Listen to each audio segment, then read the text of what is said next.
من أيام الخليفة الثاني عمر بن الخطاب لم يسكن اليهود في فلسطين إلى أن جاء صلاح الدين.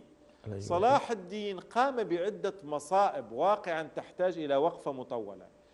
أول وعد بالفور الفعلي كان وعد صلاح الدين. صلاح الدين كان له طبيب يهودي اسمه موسى ابن ميمون. موسى ابن ميمون هو لم يكن طبيبا فقط، هو طبيب ومستشار لصلاح الدين، وهو فقيه ومتكلم وفيلسوف يهودي، وكتبه موجودة إلى اليوم لمن يريد القراءة. هذا الرجل أقنع صلاح الدين بإرجاع اليهود إلى القدس، وبالفعل صلاح الدين أول حاكم مسلم سمح لليهود بالرجوع إلى القدس. يعني إذا تريد بالفعل متى بدأت